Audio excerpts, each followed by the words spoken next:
tradition this day and age to read any good news on the newspaper page. And love and tradition of the grand design, some people say is even harder to find. Welcome to All Things Real Estate. Hey, what's up, bud? Hey, so I just wanted to ask you, we're starting the podcast right now, and I'm just wondering, where is our guest insurance speaker? Oh, yeah. Remember, you were going to get an insurance person to be in today? I totally blew it. Cool. All right, so I guess we don't have an insurance person on the podcast, but That's all right, we will get one. in. So a lot of interesting stuff to cover today. None of it's going to come from me. Well, actually, I got one thing to talk about. Because you're the market guy, and I mean, the reality is where the market's in. It's been the same for this entire freaking year, man. Where was the market predicted in the beginning of this year? What were some of the predictions that you remember? That's actually a good conversation. I know we can pull the tape, but I think Aaron predicted like 1,600 or something. That was in June, and then we'd be on from there. It's probably why he's not showing up today. Yeah. But yeah, I mean, inventory's low. At the end of the podcast today, I do want to talk about our predictions for 2024. Sure. Both from an inventory, transaction volume, interest rates, but also I got a couple of things I want to throw at you guys too to get your take on. And it's really interesting what we are seeing this year, which is the same thing we see every single year. Inventory is even getting shorter. I mean, literally some of the areas I'm seeing are dropping like 50% in inventory. Like Los Gatos that had 33 at one time, it's down to like 21. I literally just said that to David last week. This is the first time I've ever seen in the city of Los Gatos, there is no single family home under $3 million. Yeah. Everything is either in the mountains, if it is, there's no active property Los Gatos. Mm-hmm. Right. Even buyer demand softening because of the holiday season. Not a lot of buyers in the market. But the individuals that are out there are serious as hell. Absolutely. Yeah. Absolutely. Right now, whoever's buying, selling, they're very serious because not everyone wants to buy or sell. And they'll do great in the future. Yeah. Just get in the game. Exactly. All right. So Ben, I know you had something you wanted to ask or share today. Well, yeah, I just want to quickly go over. I know my generation, I have friends who are thinking about purchasing properties with friends or purchasing properties with their significant other, whether they're married or not. Wanted to quickly just go over the different ways to hold title. Obviously, interject when you want to and can. So the main three ways of holding title, when you have... And let me just jump in real quick. So if you are not married, and you go in with one or more people, these are the different ways that you can hold title. Well, I would go over the married one too. Yeah, I'll go over the married one too. Yeah, okay. So the three main ways of holding title, you have joint tenants, which you both have equal rights and obligations within the property. Okay. You have tenants in common, which you each own separate percentages of the property. And then again, if you are married, you do have community property, which is husband and wife and domestic partners. Okay. The question that comes up, I think, with our generation often, or my generation, is if I buy a property with a friend, how do we hold title? So, I mean, there's so many different ways, and you can slice this up, right? I mean, I think the question you had was it was a significant other. They weren't domestic partners and they weren't married. How should they hold title, right? Or friends, roommates going into something. Yeah. I would recommend an LLC in capacity of that because it's kind of that. Here's the benefit of the LLC. The LLC limits your liability, right? So if somebody trips and falls, you got a rental property, tenant slips and falls, they can go only after the assets of the LLC. They can't go after you personally, right? But to go back to your point of the ways to hold title, right? I mean, there's sole ownership, right? Separate and sole ownership. There's community property. Now, there's two ways to hold community property, right? Standard community property is basically where husband and wife, domestic partners, they have a 50% equal share ownership in that property, but it doesn't come with right of survivorship. Now, you have community property with right of survivorship, right? And just to clarify, right of survivorship is if one of those parties pass away or die. Correct, right? correct. And then we have joint tenancy, which is also right of survivorship, and then tenants in common, which we see a lot of in San Francisco, right? Where people will take these duplexes, fourplexes, separate them off because that way they'll have all ownership the rights of ownership, they can actually have their one unit identified, but they can have different percentages of ownership on that property is what we refer to as a tick. Yeah, and this works well, sorry to interrupt, with like duplexes, multi-units. If you have more than one owner, yes. If you have but if I've got a single family home and I'm going in with a buddy buying a house, what's the main difference between joint tenants and tenants in common? So again, joint tenants, they have equal share ownership in the property. So 50-50. Yeah, basically 50-50. They both have the same rights, right? And joint tenancy also has right of survivorship, which is the key component of it. So if you and I own a piece of property, you pass away, I immediately get the right of survivorship in that, right? So again, that's a unique situation. A lot of partnerships, people that are unrelated, don't want to do that because I'm going to have my own heirs, you're going to have your own heirs, right? So that's where tenants in common or an LLC would make that happen. Okay, and then but 1 second. So, and I'm going down a little different path. That's fine. But what if I go in with my buddy, and 3 years down the road, he wants to get out of it because he's getting married or doing his own thing? Does he have the right to sell his interest to whoever he wants? Do I have to buy him out based on how we're holding title? Exactly, and that could, again, you can slice and dice it any way you want, right? So if you're doing an LLC, there's going to be a partnership agreement involved with it. Even in a TIC, there might be a management agreement involved in that TIC where you identify either somebody as a managing member, you identify the reasons why if somebody does want to sell, or you do all that up front. A lot of people don't, and that's the challenge, right? So to answer your question, what will happen a lot of times is, let's say somebody does something joint tenancy. You and Ben own a piece of property. You each own it 50-50. You decide you want to sell it, and let's say the property's worth $1 million. Common sense tells you, well, your share is worth $500,000. His share is worth $500,000. But if you're selling that to a unrelated party like G's going to come in and say, okay, well, I understand I can purchase your part of this, but it ain't worth $500,000 because I don't even know who this guy is. So that's where you have. When partnerships dissolve like this and there's no agreement in place, that's where you'll have either attorneys get involved, appraisers get involved, where they do a fractional ownership, where they'll completely devalue that side of the table. And that's why I ask those questions, Ben, because it's easy for two people to go and buy a home together, but you have to look at the exit strategy as well. And what's the plan if things don't work out or if plans change, right? How do you value the asset? How do you get out from under it? What's the exit strategy, right? Because that's what we all think. Well, it's all great and we're in the honeymoon phase, buying the house, it's awesome, and then all of a sudden, it hits the fan, and you're Ben like, leaves his underwear on the floor all the time. Doesn't change out the toilet paper. That's why I always tell people. It's like, I go in business with a lot of my friends and everything, and there are sometimes they'll read a document going like, "What the hell, Mark? I thought we were friends." It's like, well, this will keep us friends. Exactly. That's the key part of it. And the other part of this thing is, listen, we know enough to be dangerous, right? So if anybody has these questions of how to hold title and everything, talk to your financial advisor. Really walk it through, because each one of these do have different mechanics with them that you have to be aware of. Well, and the other thing, just to kind of close the loop on that, and then I'll shift it back to you, Ben, is that you typically cannot take title in an LLC. It has to be transferred to an LLC once you've taken ownership. So whether you take it as joint tenants in common. Unless if it's like all cash, right? Where the problem is the lender. Lenders will not finance to an LLC, right? Unless if it's a hard money loan or something like that. You can absolutely own a piece of property in an LLC, but if you're financing it, banks won't finance the LLCs, generally speaking. So the best way to go about it would be to buy it in tenants in common or joint tenancy and then transfer it to an LLC. And your title and escrow folks can help with that. Right. No, I mean, that pretty much wraps it up. And I think that answers the question of the prospective buyer who will probably be watching this podcast. And that's just the things to take into consideration are there's more than what meets the eye. Even in an LLC 100%. Situation, there needs to be designated contracts, like you said, that need to be shown and written out of who, delegates what. Who is going to be that manager and make that decision at the time comes? How is there a way out if you need to get out?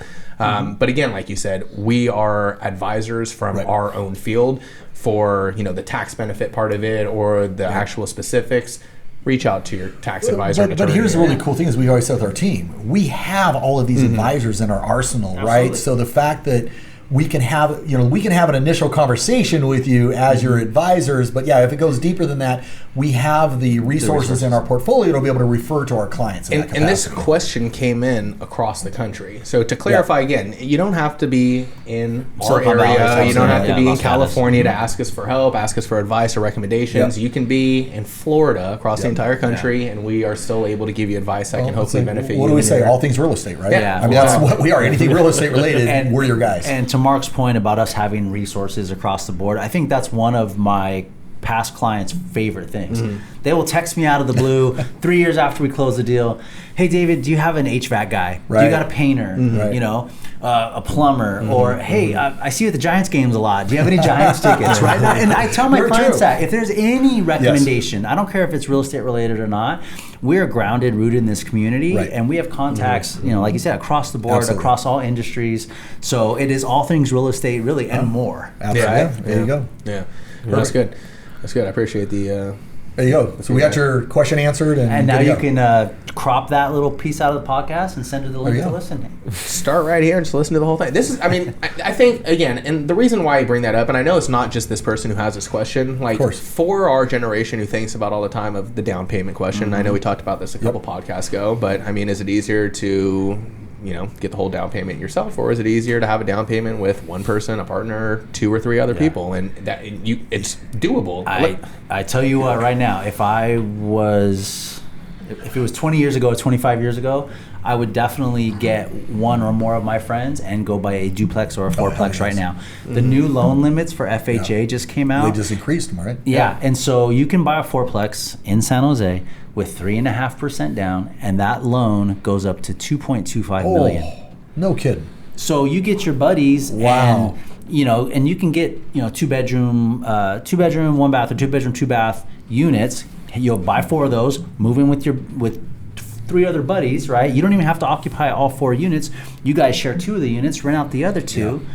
I mean, how else? You know, what a great way to get ahead. I'll tell you, I don't want to slap ourselves too much on the back, but I will just one last time, and then we'll get into, because I think that's a segue into your other topic you want to talk about. It's what I love about our team, right? I mean, how can an individual real estate agent out there compete with the information we can bring to the table, right? I mean, that individual agent out there is really, to your point, is focusing on, they're focusing on putting their buyer in a house, or to sell their clients home for the most amount of money. Hey, that's a big part of this, right? But what about the underlying issues, the underlying questions that you have on everything, from who's gonna do your inspections, who's gonna take care of that property, and then how are they gonna hold title for that property, and what's different ways for them to do it, the creative ways for it, and then if they sell that property, they have money left over, how do they do other investments and stuff? And it's pretty awesome. And that's like, to your point, you don't, and even like, you're saying a 4 unit out here with a group of friends, occupy 2 units. Even if you don't want to purchase out here up to that $2.2 million limit, I mean, we invested in properties in Texas.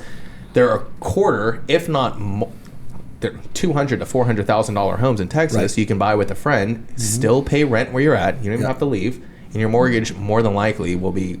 And you're doing your wealth building without owning real estate, your primary residence. Exactly. Yeah, you just got to be mindful. You know, FHA is an owner occupied product, but there are other products out there. So, that go down here. David, I want to go back to that. So you're saying that FHA limits on a multi-res go up to $2.2 million right now on the loan limit? 225. It's like 2249 for a fourplex. For a fourplex. Yeah, so each unit you add, it increases. So it And I would say that's well within striking distance of fourplexes out there. 100%. Isn't a duplex like up to 1.8 right now? Yeah, I mean it is. It's a great thing. So I mean, for those of you listening that want to make an investment in real estate right now and could use an FHA, because FHA they're going to have to live in it, right? Yeah. They'd have to live there. Primary. But my gosh, what an incredible opportunity!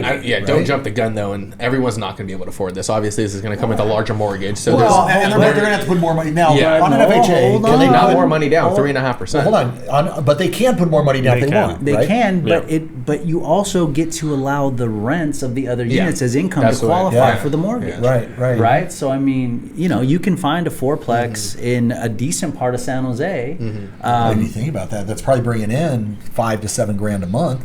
Yep. Right, in income Yeah. between those 2 units. You know, and that's why I'm saying. I mean, you know, you still have to look at all the numbers, and that's Right. why I say if you go in with 2 friends, or going with a friend, I don't recommend you each take a unit. You need that income to help offset your mortgage because, hey, let's be real, a $2 million mortgage is going to be expensive. I'm curious to know in that scenario. So if you and I go in on something like that, do we both have to live there, or just one of you have to live there? I would venture to say both have to both live have there, to. right? Yeah. And that's what I'm saying for Ben or even G at your age group. Yeah, I mean, it makes tons. But get something with a sense. 3-bedroom, 2-bath manager's unit, and then 3 2-bedroom, 1-bath ones. Ben, let's buy a Market's a little together. limited right now for that inventory. Sure. Not saying it's not out there. Sure. Definitely coming. But I mean, it's great to think about. Like these are all plans to like look at and plan for 2024. Right. Like if you ever have thoughts Yeah, about stuff like because- this or want to go out on a limb. Yeah, because what do we know looking back the last 4 or 5 years? So, well, a lot of times people were buying the multifamily on adjustables too. Right.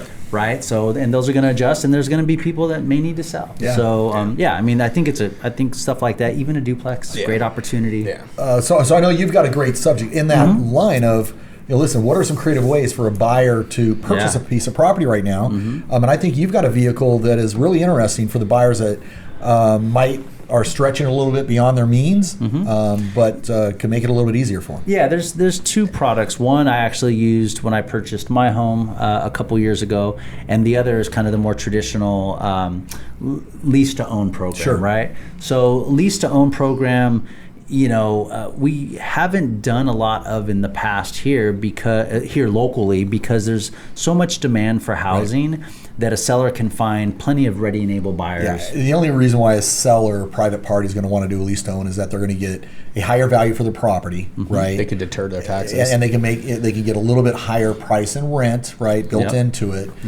For the buyer, they're securing the property and they have that kind of first right of refusal to purchase the property. But personally, 30 years in business, I haven't seen too many lease to own transactions that have really been successful for either side. And I actually think for a seller, it makes a lot of sense because my brother did this a couple of times on a home he owned out in Texas. Yeah. Both times, the tenant that wanted to eventually become the owner, they couldn't come through and close the deal. So he was able to pocket the... So he did it both on lease option, and then we could talk another time about straight seller financing. Right. He took the house back when they couldn't make the So payment. in that scenario, then we'll move on, because what I do love about this lease to own is how there's companies that are using this as a platform, which I think is really interesting. Basically the way it works is, like, if you have a property, the rent is $2,000, you're going to charge $2,500, right? And that $500 is going to go towards the tenant's option. That's their option money, right? If they exercise their option, then that money gets credited to the purchase price. If they don't exercise it, that's the money to the seller for the rights to give them that option. So it's an interesting tool. Yeah, and like Ben said, it can help defer capital gains, you do seller financing, all that good stuff. The other product that's out there, there were a large group of investors that said, hey, we want to invest in real estate because, we believe in long-term appreciation and all that stuff. We understand that for some borrowers, it's hard to qualify the traditional means, right? Whether it's W-2 or, maybe because you're self-employed, your tax returns, maybe you don't have U.S. citizenship, right? You want to be able to buy. So there's a company called Seashine Capital. Now, this isn't for everybody because, it does require, minimum 10% down. Right, so you got cash, right? Yeah, so you got to have some sort of cash. But the nice part about that product is you don't need, you don't even need a job. You don't need tax returns. They are less concerned about your credit score. All they care about is your down payment. Right. And that's it. And so, they're going to give you, and basically what they do is they buy the house for you cash. Cash, right? So, my understanding with this, not only are they coming in cash, so your terms look great, right? But doesn't it also allow the buyer to potentially afford a little bit more of a step up in a property with the way the math kind of works? Well, yeah, it's interesting because they buy the house for you. Right. So I'll kind of give you my example in a nutshell. We bought the house for X. We put $500,000 down, and then we carried, or they paid the rest. Right. And then they kind of carry that note, whatever the amount that they kicked in. That's what I owe them. Right. And then they come up with an effective interest rate payment because they own the house. Right. Now I get first right to sell it. I get all ownership, benefits, privileges. You get all equity over the price that you purchased for, correct? You get 100%. It's not a shared equity program. Exactly. Right. So all they do is they finance it for me. I pay them interest on it, so it's like an interest-only payment, right? Because I'm not paying down any principal. Right. And then at any point, I can say, okay, I'm ready to refinance into something traditional, or for me, I'm going to wait till interest rates drop. And there's no prepayment. You can do it in 6 months. Is there like 5 years, 3 years? Is there a time limit on it? Yeah. So when you get it out, when you first do the transaction, it's 2 years. Okay. Because you sign a lease, right? Because you have to have rights within the property because it isn't technically in your name. So you sign a lease for 2 years, and at the end of 2 years, you renegotiate that. And then there's a cap on how much they can increase the payment and that sort of thing. So you basically have a leasehold estate that they're giving you, and then you basically have an option to purchase it at any time you want. Correct. Purchase Okay. or sell. Right. How much does it take to purchase it? Like the full amount that you own, or is there like refinance you for- refinance and buy it off of them? So that's the interesting thing, right? Is that I only have to I'll just use some round numbers. Let's say I bought it for 175. I put 500 down. Now they kicked in 1.25 million of their own money. So I can technically buy it from them for 1.25 million. Right. So could. Now, how does that work with property taxes? Would it be less property taxes because it's a lower price point? You know, there's some stuff we got, some nuanced stuff we got to figure out. Right. But the main important points, you don't have to show any income. You don't have to show tax returns. You don't share any of the equity. Right, not a dime. There's a lot of equity share programs out there that we've talked about before, where you got to share the equity. You don't. It is all intents and purposes your house, and you get the whatever that form is at the end of the year for your taxes, so that you can write off the interest. That's interesting. Yeah, Wow. so there is a lot of alternative options out there, and so and we have Michael Houghton, who's got a library full of that information as well. So if anybody feels like they can't qualify the traditional way, reach out to us. Speaking of another way of owning a home, do you know anything or how the end of that like dream for all home went? Do you remember that? Well, that thing was burned through in about 40 days, right? Where's that at now? But then like, they re-released some of the funds because people couldn't close escrow and that sort of thing. But I mean, Of course they could. Is it still active? Is it still alive? It's still Funded? a program that's just not funded. You know, they may release more funding next year. Right. That's crazy. Cool. Yeah. All right, Yeah. man. I read a recent article, which a lot of clients have been talking about, is Wall Street buying up all the homes. Right, it's been that's gained a lot of traction over the last few years, and this article had some great numbers to back it up as to whether that's the case or it's not the case. So the total of Later debate. relate or debate. Yeah. There's a total of 82 million single-family residences in the whole of United U.S. States. 82 United million. States. Yes. Okay. And out of that, about 14 of them are rentals. How many? 14 million? 14 million. Okay. Yes. Rentals. Okay. And when it, About 18% of the market. yeah, Okay. 14 Fair, million makes sense. owned by investors, and those categories go from mom and pop investors all the way to institutional investors. And what an institutional investor means is that they own more than 1,000 single family homes. Okay. And that only constitutes for about 3% of that Of the 14 ownership million. of the 14 million. So it's actually not as much as people think. It's like 1.2 That's- million. Yeah. So are you saying don't believe everything that That you hear. that you read in Exactly. here? Like the BlackRock is buying up all the Well, homes. That's actually not the case. I'll tell you what I've changed my investment strategy when it comes to these institutional lenders or purchasers. I used to follow them. And then what I learned, like in the last 2008, 2009, I have no idea what doing. They don't. I mean, they're generally They just getting have everybody deep pockets. excited. Yeah, Yeah. They got all their shareholder money in there, all the money that's been funded to them. They're all excited about it because that's the trajectory they're going. Yep. And just like what Zillow saw or the OfferPad, all those other ones, I mean, it is a very challenging situation. And now rental properties are very, very challenging. Like multi-res, I mean, if I'm a buyer, you're going to get some pretty good deals out there right now. But if I'm a owner of multi-res, Of it's anything more gonna be than challenging. 5 units or above. And you'll see a lot of the developers who were focusing on multi-res have scrapped all their plans and put everything on hold because it's not a viable it's not a financially viable option right now in today's market. So it is interesting it's good to hear those numbers where people start, they hear the headlines, right? And it's like, oh my gosh, everyone's coming in, they're buying up all these They own houses. 1 million houses. Absolutely. Yeah. All institutional investors are doing is hedging their risk because they are just diversifying their funds. So they are going to buy and hold some single family I homes. will see where I've seen the problem happen. For instance, in Austin, an area that we actually own a property, it was a huge housing development, and one of these institutional purchasers came in and they bought like 500 homes, which were all single-family homes that other people are buying as their first-time home and everything else, and they got half the development, which are all rentals, which in my opinion would diminish the value of buying it as a newly gated development and everything. But that's they're right there close. Otherwise, I don't think it has a significant impact nationwide. Yeah, 80% of the 14 million are actually owned by mom and pop investors. Privately held. Yeah, Yep. privately, which means they own anywhere from 1 to 9 single family residences as investments. Cool. Just to clarify stat. quickly, the FHA loan, because you just mentioned 5 units. Above 4 units, it turns into commercial. Correct. So Yes. the FHA loan 1 to is 4. for 1 to 4 units. Yeah, those Correct. loan limits I talked Yeah. about, all Yeah. that stuff, all And 1 to just, 4. yeah. Right. Anything above 4 is considered commercial. Yeah. Interesting. Yeah. All right. So I as we wrap up, right, we're the last month of 2023. Okay. And it's a good time to make some predictions for what we see in 2024. The first question I'm going to ask you guys. So a year from now, it's first week of December 2024. We've got another year behind us. Is it hot in here? What is your prediction?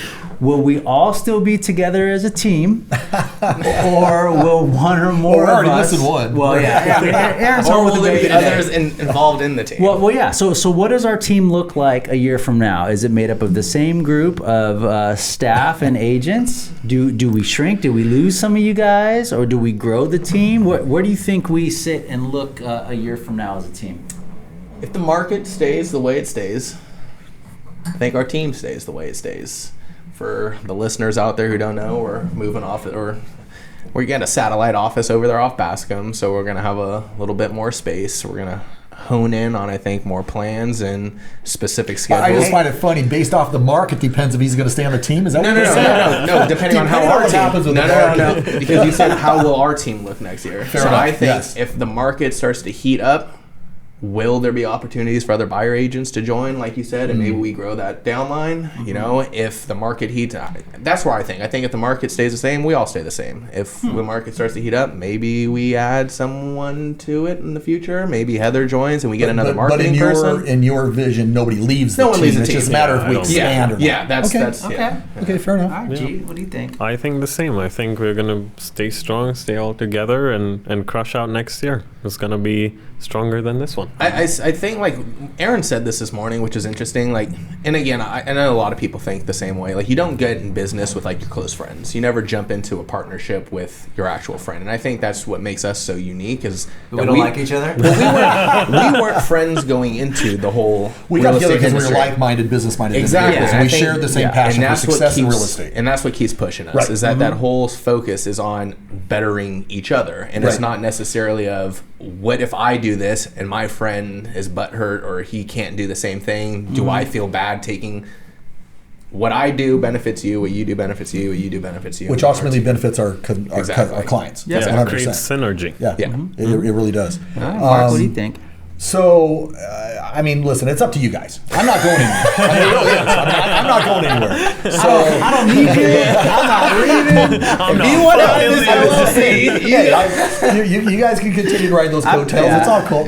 No, but listen, I see two things here. As far as the market goes, I think the market's going to be more stable a year from now. We got the elections happening and stuff. I think we've kind of gone through the worst part of the rates and all this crap. I think we're going to settle down, and we're going to continue to build an awesome infrastructure. What I find amazing is where you mentioned about where's the market at, right? And definitely that has an impact on our growth, but very intelligent and strategic growth. Yeah. It's what amazes me is year after year, even though the market's up or down or whatever, we're doing consistent business. Yeah. I mean, when I look at our entire brokerage here and other agents, top producing agents, the whole industry is down 40%. Well, guess what? Although we didn't think we'd be able to make it happen, we're almost hitting the exact same numbers as we did at the height of the market when we were active, right? So that's number one. Number two, when it comes to our team, I mean, listen, guys, I mean, it sounds stupid here. I get chills when I talk about our team because this is exactly how I've always wanted to build my business in real estate. It's not up to just one individual. It's not fun doing it by yourself, right? And to have 5 like-minded salespeople is just awesome because we think together, we work together, we answer questions. We can go to lunch and have a half-an-hour conversations about holding title, whatever it is. So in prediction, I'll shut up. I think next year will be the same. We might add one additional either junior agent or staff member to just help with our growth. Got it. My take is if it ain't broke, don't fix it, 100%, right? And so, we have, I mean, you've been with us now about 2 years, right? About 2 years? Yeah, so we've got 2 years of kind of the same nucleus, of team members and staff, and it's worked really well. I do think things will evolve in the sense of more focus on commercial. real estate. Additional, yeah. Right? So, Yeah. additionally, I mean, Right. Resi is our heart and soul bread and butter. 100%. But increase in commercial sales transactions, increase in commercial leasing, and then a renewed focus on your property management company. and the whole wealth building thing. I mean, and Yeah, that and goes into, that- David, yeah. what we are all about, right? Yep. I mean, the reason why you and I are able to focus on those things, which is, I'm passionate about all real estate, right? But Yeah. I love putting deals together, right? For You, sure. you know that. Yeah, we all do, we've- yeah. Anyway, so that's what I love about our team. Our team continues to get stronger, more streamlined, that allows us to open up these other revenue streams, not for just us, but also our clients as well. Well, and that's the clarification I think that they were looking for when I said we're going to have that satellite office. We're not leaving the area. We're just expanding the room that we need to do commercial, to do property management, to do more real estate, to involve those different And I hate to say it, pillars. eliminates other distractions Exactly. for us to Yeah. focus on Yeah. what we do best. Yep. Yeah. Right? All right. Awesome. Next question, and then we can leave it here. But this will be a good one to call back next year, Jacob. All right. Like Mark said earlier, next year is an election year. Who's going to win the presidency? Okay, hold on. I'm not saying who you voting for. I'm saying who do you think's That's a going to loaded win? question. Who do you think's going to It's win? almost like no matter who we throw Yeah, out I there, don't even- I can see the comments now. I'm saying Again, that. that's why I put out the disclaimer. I'm not asking who you Well, voted how about for. you want to go with Place your parties or bets. individuals? Well, I mean, we know there are two All right. front runners right now, and then there's the All rest right, of the so if you're going Republican. to throw out a name, this does not support the political environment. isn't a we're simply, political question. We're simply throwing a name out there. Is that what you're asking? Yeah, we're just Okay. predicting. Doesn't mean that we're voting for these individuals. It just means where we think the have company the- might sway. Where we think. Look how hesitant everybody You guys is. are all scared. on the bottom of this clip. No. I don't like this question. I say Hillary Clinton. No, I mean you guys have enough. I mean enough information about what's going on in the United States and all Dwayne that Johnson. stuff. I want Dwayne Johnson as president. That's great. But John Cena. out of there's a leading candidate for the Republican Party, a leading candidate for the Jesus Democratic Party. criminy. Who do you think will win? Not if you like them, don't like them. If you're voting, not voting. Who do you think's going to win? You first, Dave. I think Trump's going to win. I agree. I would say I would say that's a real I possibility. mean, I can't say that he's not going to win just based on stats of what our country previously did. So who do you think's going to win? I think. Full I think disclosure, this doesn't mean that we're Trump supporters. No, we don't have our no, red hats on. This is absolutely simply a potential prediction. Yeah, my on wife and I had the same conversation. Yeah. Same thing. We write. We do it all the time. Because we're not saying who we want to win. It's Correct. who do we Who- think based on what's the going American on. people will pick. some families The do American likelihood. Idol predictions. Yeah. You do presidential predictions. So, okay. I would say I predict that our country votes Republican in. Okay. Jacob, what do you think? Yeah, I don't know. That's hard to say. Maybe one another Republican. So somebody who hasn't been named yet, Yeah. maybe. Maybe. Has everybody's had to put their name in, right? So Yeah. there's no Yeah. latecomers that could come in. Yeah, I mean, if you look at that wasn't the question. So, okay. So, Mark. I do think it's going to sway to the Republican side, and Yeah. I edit gotta be that, careful. edit that. Wait. I would say if we're looking at just names, I think Trump is up there just with the State of the Union. Yeah, I mean, just based stating on what's going on and stuff. Again, Right. it doesn't tell you what my opinion is. Yeah. But that's where I think things might be leaning towards. All right. So, Which would be crazy, absolutely ludicrous. I mean, just with somebody who's sitting in a December 2024. with 91 Yeah, felony right. counts. I know. All right. So we post on Instagram and stuff questions that they want to ask us. The common question seems to be, how do we afford a home in 2024? Let me give it to you simple. Well, I would say that's subject for our next podcast, man. No, Don't I'll blow give it out to you. now. I'll give it to you quick. All right, go ahead. How I've to been rehearsing this. how right. to afford a home in 2024? 1. Stop spending money on useless items like gas and groceries. 2. Watch Ocean's 8, not for the movie, but for the idea behind it. 3. Marry someone with rich parents. And if they don't have rich parents, go on Ancestry.com, find someone rich in their family, show up with a lawnmower and a smile. There you go. Or play the lottery, Yeah, right? you know. All right, on that note, We're out of here. see you guys. Happy holidays.